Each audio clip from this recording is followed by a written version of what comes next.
Hello दोस्तों, आप सभी का मेरे यूट्यूब चैनल पर स्वागत करता हूं। मैं पिछली बार जो आप लोगों को बताया था, वो मैंने आपको बताया था कि भारतीय संविधान के भाग 1 में किस तरीके से भारत अपना राज्य डिसाइड करेगा कि राज्य उसका क्षेत्र कौन-सा होगा, कौन से राज्य को विघटन कर सकता है, कौन से राज्य का पुनर्निर्माण कर सकता है या पुनर्नाम बदल सकता है। इसके बारे में हमने लास्ट टाइम पढ़ लिया था, ठीक है। अब ये पूछा जाए कि भारत का निर्माण कैसे हुआ, तो भारत का निर्माण इस तरीके से होता है जैसे कि मैं पहले कहूँ कि पहले जो ब्रिटिश इंडिया था, वो ब्रिटिश इंडिया 2 पार्ट्स में ब्रेक होता है, पाकिस्तान एंड इंडिया, ठीक है। अब इस जो इंडिया में रहने वाले लोगों के लिए नागरिकता एक सर्टिफिकेट देती है जो कि गवर्नमेंट ऑफ इंडिया देती है, यानी भारतीय सरकार देती है, ठीक है। तो ये किस तरीके से डिसाइड किया जाएगा, इसमें भाग 2 में उसी के बारे में बताया गया है। यानी मैं कहूँ तो सिटीजनशिप के बारे में बताया गया। सिटीजनशिप क्या होती है? नागरिकता। नागरिकता क्या होती है कि उस देश में निवास करने वाले लोगों को कुछ विशेष अधिकार प्राप्त होते हैं, जैसे कि वोट का अधिकार प्राप्त होना, ठीक है। राष्ट्रपति या बहुत किसी भी पद पर आसीन होने का अधिकार होता है, वो ओनली फॉर उस कंट्री के सिटीजन्स को ही होता है अधिकार। तो वही अधिकार वो सिटीजन कौन होगा उसको डिसाइड करता है भाग 2। तो इसमें अनुच्छेदों का जो प्रारंभ है, वो अनुच्छेद प्रारंभ होते हैं कहाँ से? 5 से प्रारंभ होकर कहाँ तक चले जाते हैं बच्चा पार्टी? 11 तक चले जाते हैं, ठीक है। तो जो 5वां अनुच्छेद है, वो 5वां अनुच्छेद किस तरीके से बताता है कि भारत में जो प्रारंभिक में नागरिकता कैसे होगी, उसके लिए बताता है। ये 3 आधार पर हो सकती है। पहला ये है कि वो राज्य क्षेत्र में जन्म लिया हो, यानी कि भारत के जो राज्य क्षेत्र है, भारत के किसी भी राज्य में जन्म लिया हो, उससे भारत की नागरिकता अपने आप ऑटोमेटिक ही प्राप्त हो जाएगी, ठीक है। तो पहला तो ये कंडीशन होगी। सेकंड कंडीशन है उसके माता पिता में से कोई सा भी राज्य क्षेत्र में जन्म लिया हो, यानी कि हो सकता है कि जिस सपोज डेट के भारत के स्वतंत्रता सेनानी थे, वो बाहर लड़ने चले गए थे, उनकी जो सिटीजनशिप है उनको किस तरीके से निर्धारण किया जाएगा? उनके माता या पिता में से भारतीय राज्य क्षेत्र में जन्मे हो वो भी, ठीक है, तो उसको भी नागरिकता प्राप्त हो जाएगी, ठीक है। एक है जो ऐसे प्रारंभ, ठीक, जो कम से कम 5 वर्ष से भारत के राज्य क्षेत्र में रह रहे हैं, यानी कहने का मतलब है 1900 बात करें तो जो 1950 है, 26 जनवरी 1950 से जो पहले 5 साल पहले जो रह रहे हैं, उनको भारत की नागरिकता अपने आप प्राप्त हो जाएगी। यानी ऐसा क्यों? क्योंकि 1950 की बात करें तो 1950 और कौन सी जनवरी है? 26 जुलाई, राइट। तो माय डियर स्टूडेंट, डेट बहुत इंपॉर्टेंट है, ये याद होनी चाहिए आपको कि कौन सी जुलाई में? 26 जुलाई 1950 तक जो भी उससे पहले 5 साल में जो रह रहे हैं, उनको नागरिकता प्राप्त हो जाएगी अपने आप।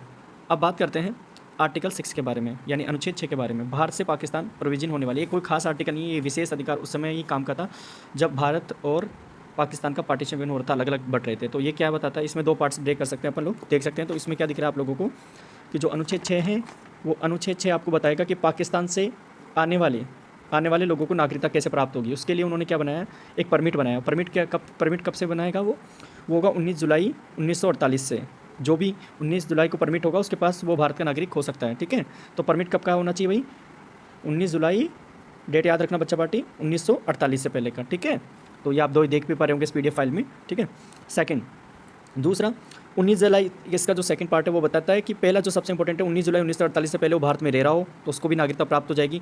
उससे 19 जुलाई 1948 के बाद में यदि वो आता है यहाँ पे भारत में, तो उसको एक 6 महीने के लिए एक परमिट बनाने के लिए आवेदन देना होगा, ठीक है। तो ये देख पा रहे होंगे आप लोग, ये देख सकते हैं, ठीक है। तो ये डेट देखो आप लोग, ये लाइन पढ़ लो आप लोग, क्या है? जब वह व्यक्ति ऐसा है जिसको 19 जुलाई 1948 से पहले यदि वो प्रोविज़न दे देता है, यानी कि परमिट दे देता है, तो वो तारीख मान ली जाएगी, ठीक है। तो माय डियर स्टूडेंट्स, ये वाला भी समझ में आ गया होगा आपको कि उसके बाद में आता है तो उसके बाद के लिए उसके लिए प्रावधान है, उसको कितने मंथ रहना पड़ेगा? 6 मंथ रहना पड़ेगा, ठीक है। तो 6 महीनों के लिए उनके लिए आ गया, ठीक है। तो आगे चलते हैं तो माय डियर स्टूडेंट्स,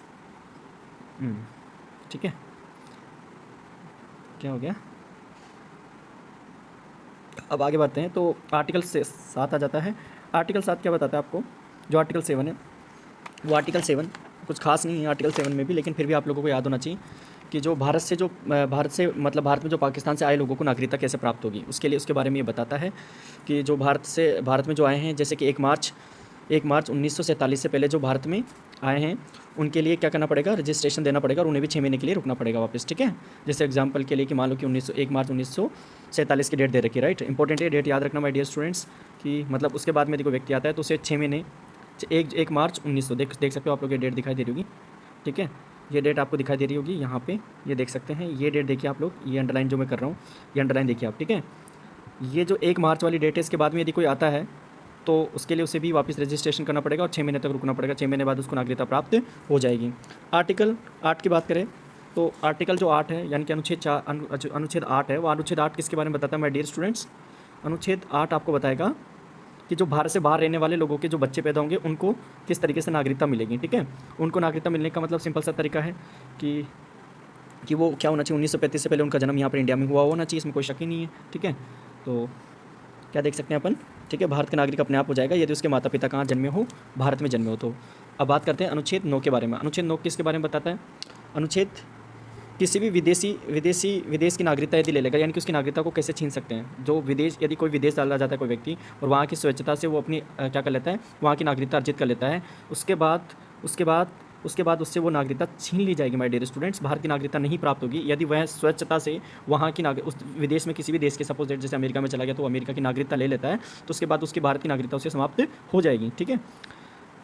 और क्या बोल सकते हैं अपन, आर्टिकल 10 नागरिकता से का बना रहने के लिए कोई आवश्यक कोई भी कार्य, मतलब ऐसे देश विरोध यदि मैं बात करूँ तो कौन सा वाला है, जैसे फॉर एग्जांपल की बात करूँ मैं 10वें अनुच्छेद के बारे में बात करूँ तो ये बताता है कि भारत की जो नागरिकता है वो बनी रहेगी यदि जब तक वो कोई देश विरोध कार्य नहीं करता या कोई विशेष ऐसा नहीं करता, तो उल्लंघन नहीं करता, तो तब तक उसकी नागरिकता को कोई भी नहीं छीन सकता है, ठीक है। और बात करें तो ये बहुत इंपॉर्टेंट है, आर्टिकल बहुत इंपॉर्टेंट है। कौन सा वाला है मैं अंडरलाइन भी कर लेना आप लोग, कौन सा इंपॉर्टेंट है माय डियर स्टूडेंट्स। जो अनुच्छेद जो 11 है वो बहुत इंपॉर्टेंट हो जाता है कि इस पर जो कानून बनाएगी इसके बारे में नागरिकता सर्टिफिकेट बांटेगी वो गृह मंत्रालय बांटेगा भारत का, ठीक है। तो माय डियर स्टूडेंट्स क्वेश्चन ये आता है, फटाफट एक बार रिवीजन कर लेते हैं कि हमने क्या क्या पढ़ लिया है, ठीक है। हमने बेसिकली क्या पढ़ा है, हमने ये जाना है कि जो भारत के भाग 2 है, भाग 2 के बारे में डिस्कशन किया है। भाग 2 में जो भाग 2 का प्रारंभ है वो कहाँ से प्रारंभ होता है माय डियर स्टूडेंट्स, वो आर्टिकल 5 से प्रारंभ होकर 11 पे समाप्त हो जाता है, ठीक है, 11 पे समाप्त हो जाता है, ठीक है। उसके बाद दूसरी बात करें तो संविधान के प्रारंभ में नागरिकता जो दी गई थी वो प्रारंभिक नागरिकता वो किस तरीके से प्राप्त होगी माय डियर स्टूडेंट्स, वो 3 बेसिस पे हो सकती है। वो भारत के राज्य क्षेत्र में जन्मा होना चाहिए, ठीक है, उसके माता पिता भारत में जन्मे होने चाहिए, ठीक है, 1948 यानी 26 जुलाई और 1950 से पहले वो 5 साल से कम रहना होना चाहिए, ठीक है। उसके बाद में अपन ने पढ़ी कि भारत से आने वाले व्यक्तियों को किस तरीके से नागरिकता प्रदान करेगा भारत, तो उसके लिए 3 प्रोविजन से, उसके लिए आपको क्या परमिट जारी किया था गवर्नमेंट ऑफ इंडिया ने कि 19 जुलाई से पहले जो भी परमिट देगा उसे परमिट को 2 बेसिस पे करेंगे, ठीक है। पहला परमिट, उससे पहले यदि परमिट ला के दे देता है तो उसे नागरिकता मान ली जाएगी, और यदि उसके बाद 19 जुलाई 1948 से बाद में देता है तो उसके लिए 6 महीने उसको वेट करना पड़ेगा, ठीक है। कितने मंथ वेट करना पड़ेगा माय डियर स्टूडेंट्स, 6 महीने उसको वेट करना पड़ेगा, ठीक है। तो कोई बात नहीं, आगे चलते हैं। दूसरा अनुच्छेद 7 तो पढ़ ही लिया था। अनुच्छेद 7 आपने पढ़ा था कि उसमें किस तरीके से यदि वो वहीं रुक जाता है तो 1900, ये किसके बारे में बात करता है, 1 मार्च 1947 की बात कर रहा है, ठीक है। जो आपका प्रोविजन 7 है ना, और देखो आप याद रखना अनुच्छेद 7 और अनुच्छेद जो 6 है वो इतना इंपॉर्टेंट नहीं है, ठीक है, इस प्रेजेंट सिनेरियो में, क्योंकि ये उसी समय के लिए बनाए गए थे रूल्स, ठीक है।